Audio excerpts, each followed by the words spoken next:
আল্লাহ রাব্বুল আমিন বলেন, বান্দা দুনিয়ার মধ্যে তুমি আছো সম্পদের পাহারা নিয়ে, সম্পদ নিয়ে শুধু আমরা প্রতিযোগিতা করতেছি। আল্লাহ পাক বলেন আল্লাহকুমুত তাকাসুর, এই আছে না নাই? আল্লাহ পাক বলেন, বান্দা আমার কাছ থেকে তোমাকে তোমার প্রাচুর্য অনেক ডিস্টেন্স দূরে রেখে দিয়েছে। হাত্তা যুরতুমুল মাকাবির, যখন তুমি কবরে যাবে ওই কবরে না যাওয়া পর্যন্ত তোমার এই প্রতিযোগিতা কমবে না। জোরে বলি নাউজুবিল্লাহ। অথচ বিশ্ব নবীর দিকে তাকায় দেখেন, বিশ্ব নবী জনাবে মুহাম্মদুর রাসূলুল্লাহ সাল্লাল্লাহু আলাইহি ওয়াসাল্লামের একটি হাদিস আমি আপনার সামনে উপস্থাপন করি। আল্লাহ রাসূল আসরের নামাজ শেষ করলেন। কিসের নামাজ ভাই? আমরা আসরের নামাজ পড়ি কিনা? আসরের নামাজ তিনি শেষ করলেন। শেষ করার সঙ্গে সঙ্গে রাসূল ডান দিকে সালাম ফিরাইলেন, বাম দিকে সালাম ফিরাইলেন, ফিরে কারোর দিকে কোনো না তাকায়া শুধু সুন্নাতটা নামাজটা পড়ে তিনি বাড়ির দিকে অনেক দ্রুত দৌড় দিছে। যারা বলি সুবহানাল্লাহ, অনেক দৌড় দিছে। সাহাবীর এইটার দিকে তো আশ্চর্য, আশ্চর্য কি, রাসূল তো কখনো নামাজ পড়ে অন্তত ওয়াজিফাগুলো পালন করেন, নফল নামাজগুলো আদায় করেন, মাসনুন দোয়াগুলো পড়েন। যারা বলি সুবহানাল্লাহ। আমার বিশ্বনবী যখন মসজিদে নববীর ভিতরে আসর নামাজ আদায় করে যখন বাড়ির দিকে দৌড় হয়েছে, তিনি বাড়ির দিকে দৌড় দিয়েছেন। দৌড় দেওয়ার সঙ্গে সঙ্গে সাহাবীরা বলতেছে, আল্লাহর বিশ্বনবী সাল্লাল্লাহু আলাইহি ওয়াসাল্লাম কেন তিনি বাড়ির দিকে দৌড় দিলেন এত দ্রুত? কখন তো তিনি দেখি নাই যে নামাজ পড়ার পরে তিনি দৌড় দেন। তিনি দোয়াগুলো পড়েন, যতগুলো মাসনুন দোয়া আছে নফল নামাজ আদায় করেন। আমার বিশ্বনবী নামাজ আদায় করে বাড়ির দিকে চলে গেলেন। কিছুক্ষণ পর তিনি আবার চলে আসলেন। সাহাবীরা প্রশ্নটা করার জন্য সবাই প্রতিযোগিতা করতেছে। বিশ্বনবী তো কখনো এই ধরনের কাজ করেন না, মসজিদ থেকে দ্রুত বের হয়ে যান না। বিশ্বনবী রিটার্ন করে ব্যাক করে মসজিদে নববীর ভিতরে বসে পড়েন। সাহাবীরা প্রশ্ন করবে কিন্তু কেউ করতে পারছে না, ভয় পাচ্ছে। একজন সাহাবী বললেন, ইয়া রাসূলুল্লাহ একটু বলবেন, কখনো তো আপনাকে দেখি নাই যে মসজিদে নববীর ভিতরে নামাজ পড়ে সালাম ফিরে আপনি বাড়ির দিকে চলে গেছেন, কিন্তু আজকে দেখলাম আপনি আসরের নামাজ পড়ে আপনি বাড়ির দিকে দৌড় দিলেন, বিষয়টা কি? আবার নাই মুরির বাইরাম, আল্লাহ পাক বলছেন আল্লাহকুমুত তাকাসুর, অর্থ তোমাদেরকে আমাদের কাছ থেকে দূরে রেখেছে। আমার বিশ্ব নবী বললেন, সাহাবীরা আমি বাড়ির দিকে দৌড় দিয়েছিলাম, আমি যখন সালাম ফিরালাম নামাজের পূর্ব মুহূর্তে রাষ্ট্রীয় কোষাগার আমার জন্য কিছু সাহাবী, দেশের মানুষগুলো আমার জন্য কিছু স্বর্ণ মুদ্রা হাদিয়া নিয়ে এসেছিল। কি ভাই? স্বর্ণ মুদ্রা।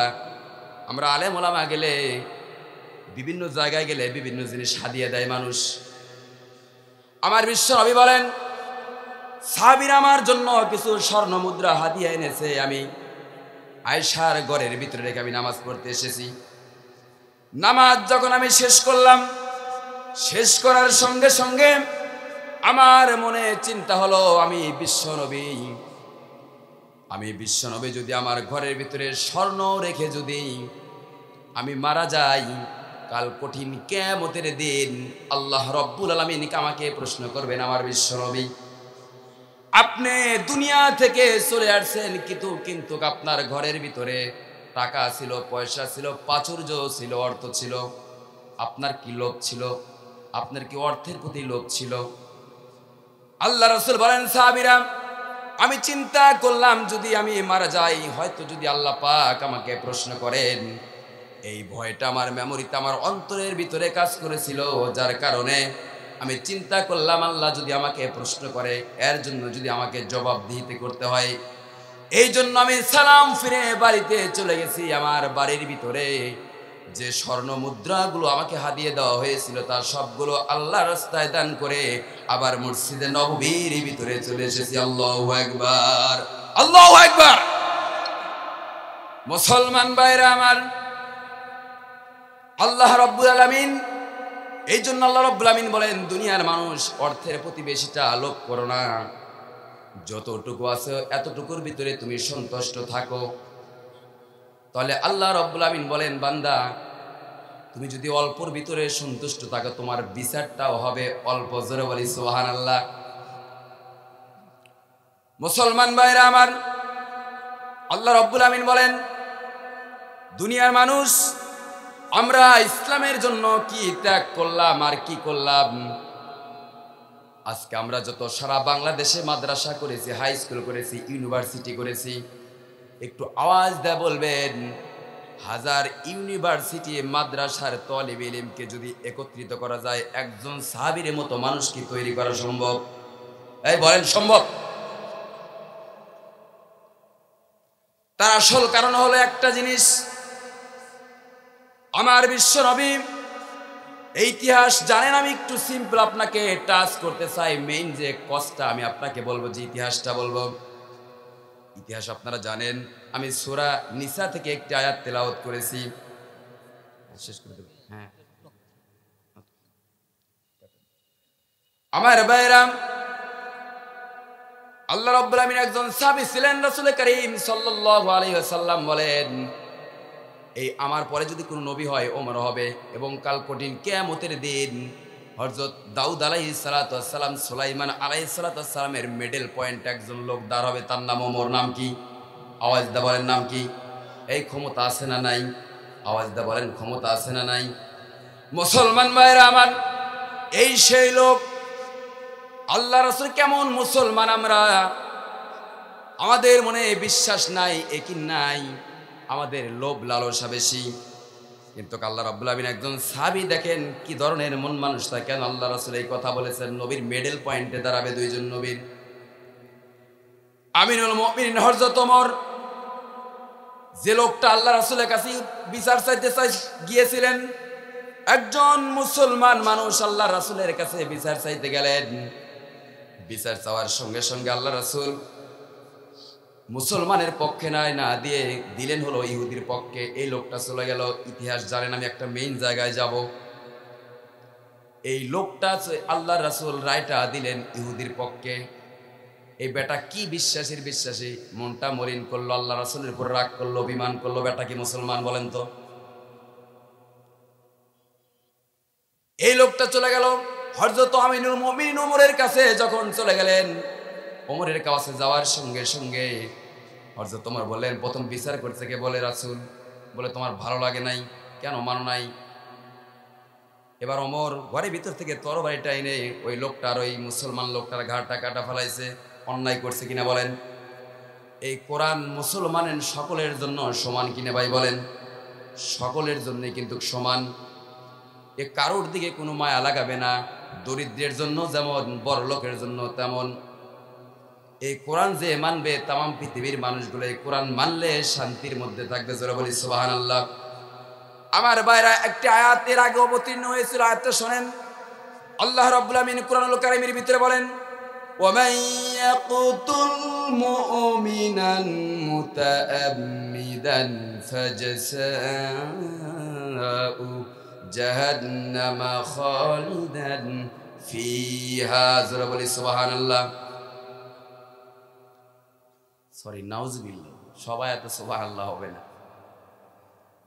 আল্লাহ রাব্বুল আমিন বলেন, ওয়া মান ইয়াকতুল মুমিনান, কোন মানুষ যদি ইচ্ছাকৃতভাবে, কতালা ইয়াকতুলু মানে হত্যা করা, মুমিন মানে মুমিন মানুষ, কোন মানুষ যখন ইচ্ছাকৃতভাবে কোন মুমিনকে হত্যা করবে, কি করবে ভাই? এই কথা কি বোঝা যায়? আমি তো এই কওমের সন্তান, আমি তো এই গ্রামের সন্তান। সুতরাং আইসে দ্যাট সেভ ইউর মাইন্ড, যে কথাগুলো বলি আপনি মাথার ভিতরে সেভ করেন এবং বাড়িতে নিয়ে যাবেন। হযরত ওমর কি করলেন? আমিনুল মুমিনিন হযরত ওমর রাদিয়াল্লাহু তাআলা তার ঘাড়টা কেটে ফেলে দিলেন। অথচ আল্লাহ পাক, ওই ব্যক্তি কিন্তু মুসলমান। চিন্তা করেন, একজন মুসলমান, ওমরও মুসলমান, ওই ব্যক্তিটাও মুসলমান। কথাগুলো নিউট্রাল মাথায় নেন। মুসলমান হয়ে মুসলমানকে হত্যা করছে। তারপর আবার নবীর যুগে এও মুসলমান, এও রাসূলের চেহারা দেখছে, ও রাসূলের চেহারা দেখছে। একজন মুসলমান আর একজন মুসলমানকে হত্যা করছে, অথচ আল্লাহ পাক তার পূর্বে একটা কথা বলেছেন, কোন মুমিন যদি ওমাইয়াকতুল মুমিনান মুতাআম্মিদান, কোন মুমিন যদি কোন মুমিনকে মেরে ফেলে দেয়, হত্যা করে, ফাজাসাউ জাহান্নাম, এই হত্যার বিনিময়টা হবে তার জন্য জাহান্নাম। জোরে বলি নাউজুবিল্লাহ। বোঝা কি গেল? তাহলে অন্যায় তো করছে, তার পানিশমেন্ট হিসাবে, মজুরি হিসাবে কি হবে? জাহান্নাম। মুসলমান ভাইয়ের আমার, রাসূল সকল মানুষকে সমানভাবে ভালোবেসেছেন, কথা বলেন ঠিক কিনা? বিশ্বনবী জনাবে মুহাম্মদুর রাসূলুল্লাহ সাল্লাল্লাহু আলাইহি ওয়াসাল্লামের জামানায় সকল মানুষকে তিনি সমান ভালোবেসেছেন, মহব্বত করেছেন। এখন কিছু কিছু মুসলমান আছে, 2 নাম্বার মুসলমান আছে না নাই? গোলালু মার্কা আছে না নাই বলেন? টুপি মাথায় দিয়ে থাকে, মানুষের খারাপ কাজ করে, অন্যায় করে, পাপাচার কাজ করে, এরকম মানুষ আছে না নাই? মুসলমান ভাইরা আমার, শার্প ব্লেডের মতো কাজ করে কিছু মানুষ। যেমন রাসূল করিম সাল্লাল্লাহু আলাইহি সাল্লামের জামানায় মা আয়েশার চরিত্র নিয়ে কিছু মানুষ অপবাদ দিয়েছিল, আছিল কিনা? আবার কিছু মুসলমান কি করেছিল, বদরের যুদ্ধে রাসূল করিম সাল্লাল্লাহু আলাইহি সাল্লামকে ওয়াদা দিয়েছিলেন আমরা যুদ্ধে যাব, কিন্তু মিডল পয়েন্টে ফালায়া রাসূলকে ইতিম বানায়া তারা চলে যায় যে তুমি যাও, আমরা যাব না। রাসূল কষ্ট পাইছেন কিনা? মুসলমান ভাইরা আমার, আল্লাহ রাব্বুল আমিন বলেন, বিশ্ব নবী, কিছু কিছু মানুষ বলল মুহাম্মদ যদি ন্যায় বিচারক হয় তাহলে ওমর যাকে হত্যা করেছে, একজন মুসলমানকে হত্যা করেছে, এই হত্যার বিনিময়ে তাকে কারাগারে পাঠাও। এই কথা শুনেন, please listen me, see me, আমারে দেখেন, আমারে দেখেন, আমারে দেখেন, একটু জিকির করি লা ইলাহা। মানুষকে হত্যা করে আর যদি মামলা করা হয় তারা পুলিশ ধরে কিনা? আজদা বলেন ধরে কিনা? আমার যুবক ভাইরা কথাগুলো খেয়াল করেন। আমিরুল মুমিনিন হযরত ওমর রাদিয়াল্লাহু তাআলা আনহুকে যখন গ্রেফতার করলেন, একটা রায় দিবে, একটা বিল করবে, মানুষ বলল তার ফাঁসি হবে, কারণ ওমাইয়াকতুল মুমিনান মুতাআম্মিদান ফাজাসাউ জাহান্নাম, সে তো জাহান্নামী, আর তারে ফাঁসি দিয়ে দিবে বিশ্বনবী। আমার বিশ্বনবী প্রথম দিন কি করলেন? তিনি বিচারক, চেয়ারে বসলেন, মানুষ রায় শুনলো, অনুবাদ সবকিছু শুনে শুনে আমার বিশ্বনবী প্রথম দিন রায় দিলেন না। তিনি একটা চিন্তা করলেন, আমি কেমনে রায় দেব? নিশ্চয় আমার রবের পক্ষ থেকে একটা ফয়সালা আসবে, যদি ফাঁসিও দিতে হয় তাও রায় আসবে, আর যদি তাকে বাঁচিয়ে দিতে হয়, তার যদি বাঁচার শখ জাগে, আল্লাহ পাক যদি ইচ্ছা করেন তারে বাঁচায় দেব। জোরে বলি সুবহানাল্লাহ। মুসলমান ভাইরা আমার, ওমর কারাগারে। প্রথম দিন আমার বিশ্বনবী রায় দিলেন না, দ্বিতীয় দিন আবার যখন তিনি বিচারকে বসলেন, কোর্টে যখন বসলেন, কিছু কিছু মানুষ চিন্তা করলো হয়তো রাসূল ওমরের প্রতি দরদ দেখাইতেছে, তার কাছের মানুষ, নিকটবর্তী মানুষ, হয়তো ওমর তার প্রতি একটু মায়া আছে। মুসলমান ভাইরা আমার, কিন্তু বিশ্বনবীকে এরকম মানুষ, তিনি ইনসাফ ভিত্তিক মানুষ। আল্লাহ রাব্বুল আলামিন বলেন, ওমা আরসালনাকা ইল্লা রাহমাতাল লিল আলামিন। শ্রাবণ মাসে যখন জমিনটা যখন শুষ্ক হয়ে যায়, মাটিতে যখন রস থাকে না, কি থাকে না, দুবলা ঘাসগুলো মরে যায়, মাটির রস না পাইলে গাছ বৃক্ষে ফল ধরে না। আল্লাহ রাব্বুল আমিন এই ঘাসগুলোকে সজীবতা দেওয়ার জন্য, গাছগুলোকে ফল দেওয়ার জন্য আল্লাহ পাক বলেন, হুয়াল্লাযী আরসালার রিয়াহা ফাতুসিরু সাহাবান ফাসুকনাহু ইলা বালাদিন মাইয়িতিন ফাআহইয়াইনা বিহিল আরদা বা'দা মাউতিহা। জোরে বলি সুবহানাল্লাহ। আল্লাহ পাক বলেন, আমি ওই শুষ্ক জমিনের ভিতরে তখন বৃষ্টি দেই, যখন গাছগুলো আর মাটি থেকে রসটা নিতে পারে না, বৃক্ষগুলো যখন মাটি থেকে রসগুলো নিতে পারে না, আমি আল্লাহ রাব্বুল আমিন আমার পক্ষ থেকে বৃষ্টি যখন বর্ষণ করে গাছগুলো সজীবতা হয়। যারা বলি সুবহানাল্লাহ। জমিনের ভিতরে যে গাছগুলো আছে, ঘাস আছে, সবগুলো সজীবতা ফিরে পেয়ে যায়। মক্কার মানুষগুলো যখন আমাকে ভুলে গিয়েছিল, দিন ভুলে গিয়েছিল, কোরআন ভুলে গিয়েছিল, সৃষ্টিকর্তাকে ভুলে গিয়েছিল, কিন্তু আমার বিশ্বনবীকে আমি এমন ভাবে পাঠিয়ে দিলাম, ওই বৃষ্টি যেমন মাটিকে, এই সমস্ত গাছ বৃক্ষ তরুলতাকে সজীবতা ফিরে দেয়, সুস্থ করে ওই মক্কার মুশরিকদের যারা মূর্তি পূজা করত, খারাপ কাজ করত, আমার বিশ্বনবী আসার সঙ্গে সঙ্গে এই মানুষগুলা সোনার মানুষে পরিণত হয়ে যায়। যারা বলি সুবহানাল্লাহ। আল্লাহ রাসূল সদা সর্বদা তিনি কি করলেন? সদা সর্বদা মানুষের ভিতরে ইনসাফ কায়েম করলেন, দ্বীন কায়েম করলেন, ভালো কাজ করলেন।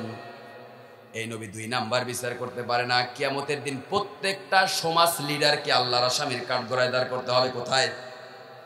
আল্লাহ পাক বলেন, আমার ভাইরা অনেক আলোচনা আছে, একটি আয়াত বলি, সূরা হামিম 29 নম্বর আয়াত। 29 নম্বর আয়াত শোনেন। وقال الذين كفروا ربنا أرنا الذين أضلنا حتى أقدامنا ليكون من الأسفلين. Hey, we are society leader and police station of leader, union leader, district leader, family leader, আমরা যারা সোসাইটি লিডার, কথাগুলো 2 মিনিটে শোনেন। ওয়াকাল আল্লাযীনা কাফারু রব্বানা আরিনাল্লাযীনা আদাল্লানা। মানুষকে যখন জাহান্নামের দরজায় নিয়ে যাওয়া হবে, কোথায়?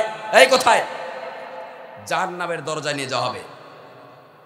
সমাজের ভিতরে যারা নামাজ পড়ি নাই, হক কথা বলি নাই, মসজিদে যাই নাই, এই মানুষগুলা বলবে রব্বানা আরিনাল্লাযীনা আদাল্লানা। কোরআনুল কারীম সূরা হামিম।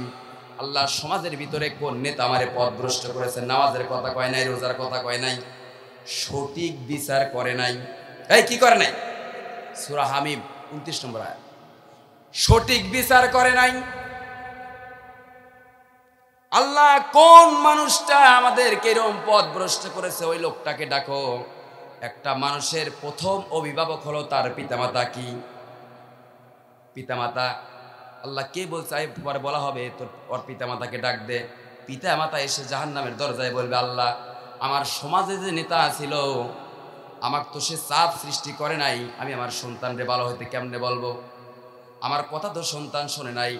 সমাজ থেকে যদি ছেলেটাকে নামাজের জন্য চাপ দেওয়া যেত, নামাজ পড়তো। আমরা করোনার ভিতরে কিন্তু কতটা প্রেসারে ছিলাম, কথা বলেন ঠিক কিনা? বের হই নাই। রাষ্ট্রীয়ভাবে যদি নামাজের কথা বলা হয়, নামাজ মানুষ পড়বে কিনা বলেন তো? পড়বে কিনা? এরপরে পিতামাতাকে ডাকা হবে। এরপরে যখন ওই পিতামাতা সমাজ লিডারের যখন প্রতি তার উপর যখন দোষটা চাপিয়ে দিবে, এরপর নাইমুরি গ্রামের লিডারকে ডাকা হবে। সেটা নাইমুরি হোক, আঙ্গারো হোক, জগজীবন প্রক লিডারকে ডাকা হবে। এবার সমাজ নেতা বলবে, আল্লাহ আমাকে তো আমার উপরের আমার ওয়ার্ড মেম্বার যে ছিল সে তো আমারে বলে নাই নামাজের কথা, আমি তারে কেমনে বলবো? আমি কইলে তো সে শুনবে না, কারণ রাষ্ট্রীয় দায়িত্ব আমার উপর ছিল না, মেম্বারের উপর ছিল। কথা বলেন ঠিক কিনা?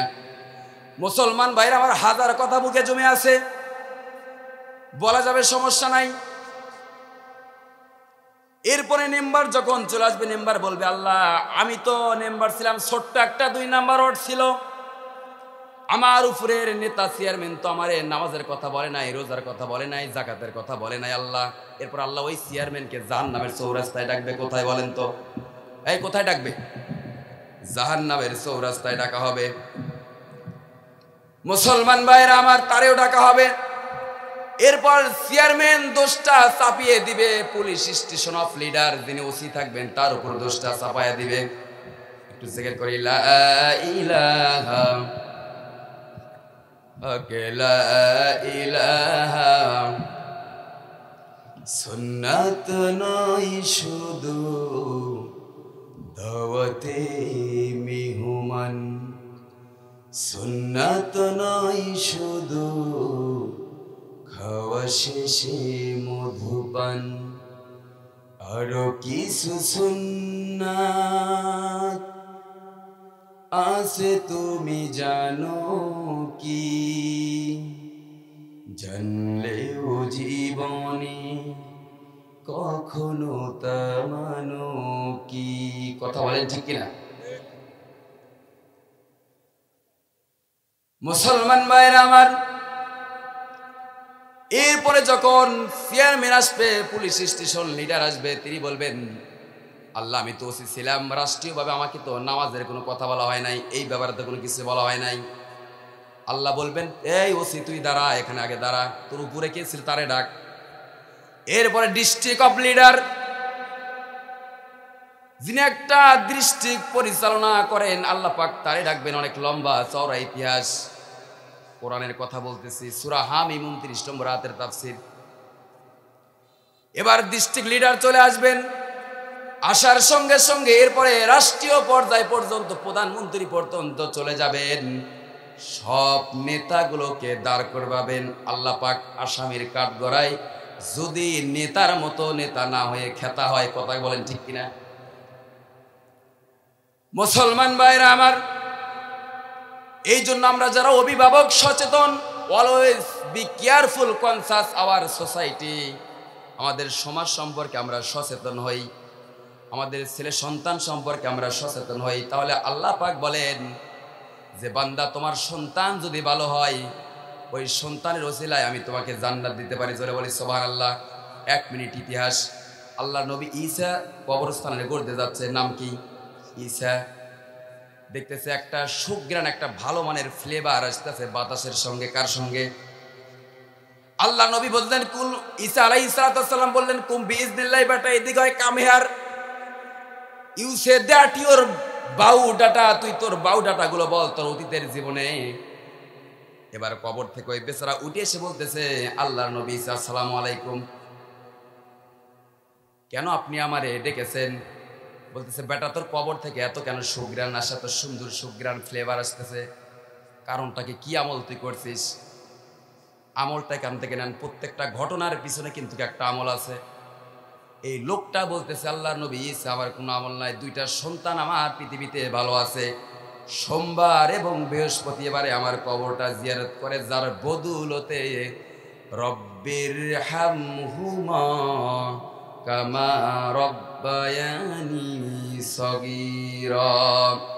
আল্লাহ পাক বলেন প্রত্যেকটা সন্তানকে আমি শিখিয়ে দিয়েছি, সন্তানেরা তোর বাবা মার জন্য কবরের কাছে যায় নামাজের পরে দোয়াটা করবে, আমি তোর বাবা মাকে মাফ করে দেবো। আল্লাহু আকবার। মুসলমান ভাইরা আমার, এই জন্য 2টা ঘটনা, 1 বাবা মা সচেতন হব, 2 নাম্বার যারা নেতা আছে আমরা যদি একটু ভালো হই, সমাজ ভালো হবে। কথা বলেন ঠিক কিনা? আর আল্লাহ পাক নেতা কেন ভালো হবে? নেতার যেরকম পানিশমেন্ট আছে সেরকম অফার ইফতার সুযোগ সুবিধাটা আল্লাহর কাছে আছে না নাই? কাল কঠিন কিয়ামতের দিন ন্যায় বিচারকের স্থান হবে কোথায়? আরো শাহজিমের নিচে কোথায়? জোরে বলি সুবহানাল্লাহ। আমার ভাইরা, ওমরের ঘটনাটা বলে শেষ করে দেবো 2 মিনিট। ওমর কোথায় আছে বলেন তো? আওয়াজটা বলেন, কোথায়? মনে আছে? প্রধান মেহমান বসে আছে, আলোচনা দীর্ঘ করব না। হযরত ওমর বিশ্ব নবী সাল্লাল্লাহু আলাইহি সাল্লাম দ্বিতীয় দিন যখন রায় দিতে পারলেন না, হযরত ওমর রাতের বেলায় আমার বিশ্ব নবীর সামনে ওমরের সঙ্গে দেখা করতে গেল। আমার বিশ্ব নবী জেলের ভিতরে কোথায়? ওমর বিশ্ব নবীর দিকে তাকিয়ে শুধু বদনার নলের মতো চোখের পানিগুলো ফেলে দিচ্ছে, কিন্তু বলতে পারতেছেন রাসূল আমি কেন লোকটাকে মারছি? আপনার অপমান হন আমার সামনে, এই জাতির সামনে, এটা আমি চাই না। তৃতীয় দিন যখন আমার বিশ্ব নবী, অনেক লম্বা চড়া ইতিহাস, তৃতীয় দিন যখন আমার বিশ্ব নবী জনাবে মুহাম্মদুর রাসূলুল্লাহ সাল্লাল্লাহু আলাইহি সাল্লাম তিনি যখন জজ আদালতে বসছেন, রায় দিবেন, কি লিখবেন ভাষা নাই।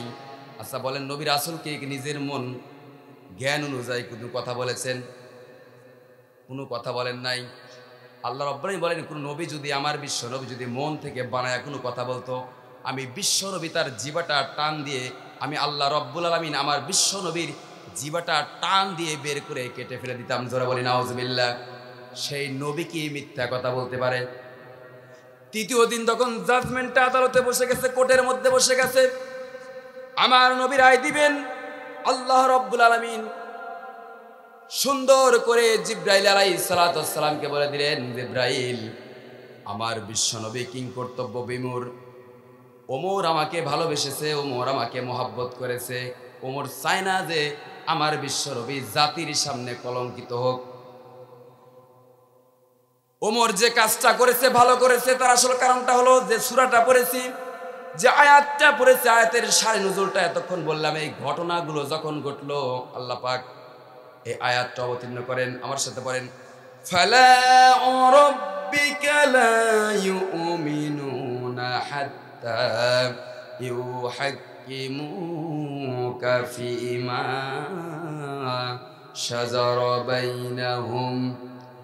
আল্লাহ রাব্বুল আলামিন বলেন, হে রাসূল, যতক্ষণ পর্যন্ত কোনো মুমিন মুসলমান আপনি যে রায় দিবেন ওই রায় না মেনে নেবেন নিজের জীবনটা চলার ক্ষেত্রে, কোনো মুসলমান যদি তার নিজের জীবনটা চলার ক্ষেত্রে, পরিবার চলার ক্ষেত্রে, রাষ্ট্রীয় চলার ক্ষেত্রে, নিজের জীবনটা গঠনের জন্য আপনি যে রায় দিবেন এই রায়টা যদি মেনে না নেয়, ততক্ষণ পর্যন্ত ওই মানুষটা মুসলমান হতে পারে না। জোরে বলি সুবহানাল্লাহ। মুসলমান ভাইরা আমার, এই কথা যখন জিবরাইল আলাইহিস সালাতু ওয়াস সালাম যখন জজ আদালতে কোর্টের চেয়ারের মধ্যে বসে আছেন, জিবরাইল আলাইহিস সালাতু ওয়াস সালাম ওই আয়াতটা ওহী অবতীর্ণ করলেন আমার বিশ্ব নবীর উপরে। আমার বিশ্ব নবীর বোঝা বাকি রইল না যে ওমর যা করেছে এটাই সঠিক, কারণ সে দিন মানে নাই, কারণ বিশ্ব নবী পৃথিবীতে আসছেন ইনসাফ কায়েম করার জন্য। জোরে বলি সুবহানাল্লাহ, ইনসাফ কায়েম করার জন্য। এই জন্য আল্লাহ রাব্বুল আমিন রাসূল কারীম সাল্লাল্লাহু আলাইহি ওয়াসাল্লামকে বললেন, হে রাসূল, আপনি ওমরকে মুক্তি দিয়ে দেন। জোরে বলি সুবহানাল্লাহ। ওমরকে, যাদের হৃদয়ে আছে আল্লাহর ভয় তারা কবু পথ ভুলে যায় না। কথা বলেন ঠিক কিনা? আমার সাথে বলেন, যাদের হৃদয়ে আছে আল্লাহর ভয় তারা কবু পথ ভুলে যায় না। আল্লাহর প্রেম ছাড়া এই দুনিয়ায় কারো কাছে কোনো কিছু চাই না। কথা বলেন ঠিক কিনা ভাই? রাতের আধারে যারা সেজদাতে রায়, দু চোখের অশ্রুতে নদী যেন বয়, সুদেরই হাত ছানি যতই আসুক, ঘুষেরই হাত ছানি যতই আসুক, পিছনে ফিরেও তাকায় না। কথা বলেন ঠিক না?